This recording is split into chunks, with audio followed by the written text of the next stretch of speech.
Friends welcome back to our channel रान्नार गल्प with vlogs. आबारो काश्मीर ब्लगेर आरेकटा नतून भिडियो निये तोमादेर सामने चले एलाम।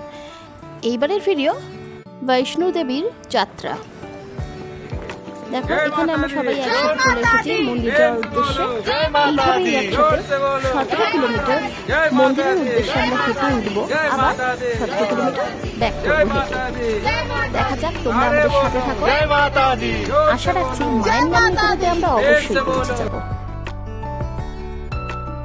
তো সকলেই জানো জম্মুতে নেমে কাটরা শহরে পৌঁছেছি।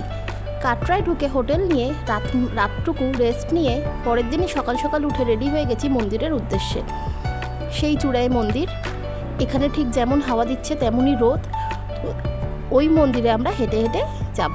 দেখো এই গেটে চলে এসেছি, এই গেট থেকেই সকলে যাত্রা শুরু করে। আমরা ভিডিও করছি বলে একটু পিছিয়ে গেছি, বাকি আমাদের সবাই আগে রয়েছে।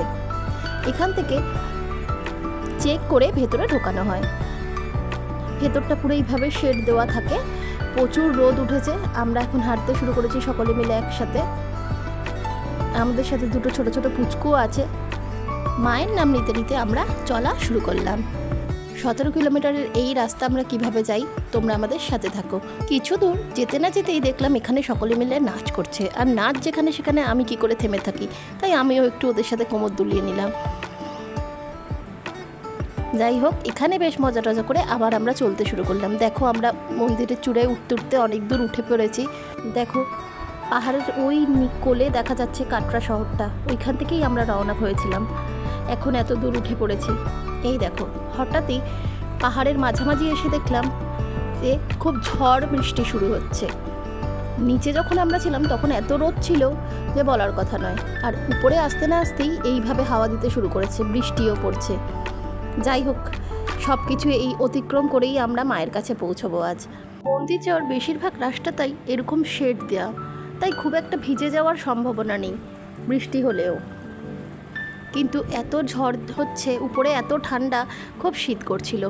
দেখো এইভাবে শেড দেওয়া যে রাস্তাটা, এই রাস্তাগুলো দিয়েই আমরা এসেছি।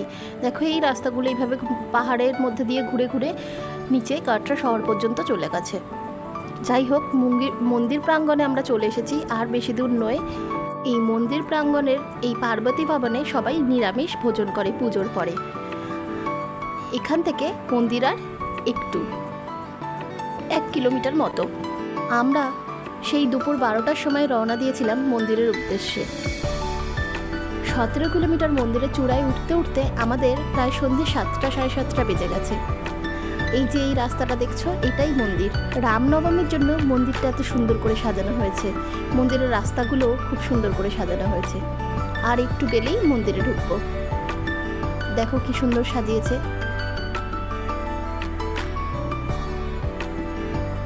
এখন বেশ ভালো লাগছে। এই 17 কিলোমিটার পাহাড়ের চূড়ায় আসার কষ্টটা মনেই হচ্ছে না এই মন্দিরের সামনে এসে।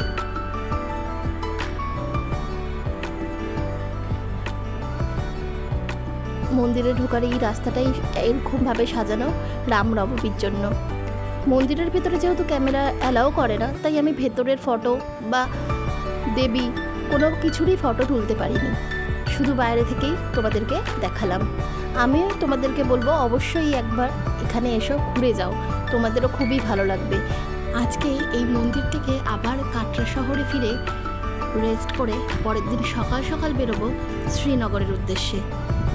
তোমরা আমার সাথে থেকো, আর প্রতিটা জায়গার ভিডিও আমি তোমাদের সাথে শেয়ার করব। এখন রাত 9টা মতো বাজে। মন্দির থেকে বেরিয়ে এলাম পুজো দিয়ে, কিছু খাওয়া দাওয়া করে আবার কাটরা শহরের উদ্দেশ্যে রওনা দিলাম। এবার পাহাড়ের চূড়া থেকে নিচে নামার পালা। আজকের ভিডিও এই পর্যন্তই। ভিডিওটা ভালো লাগলে তোমরা একটা লাইক করে দিও, আর আমার চ্যানেলটা সাবস্ক্রাইব করে দিও। দেখা হচ্ছে নতুন ব্লগ নিয়ে পরের ভিডিওয়। Thank you.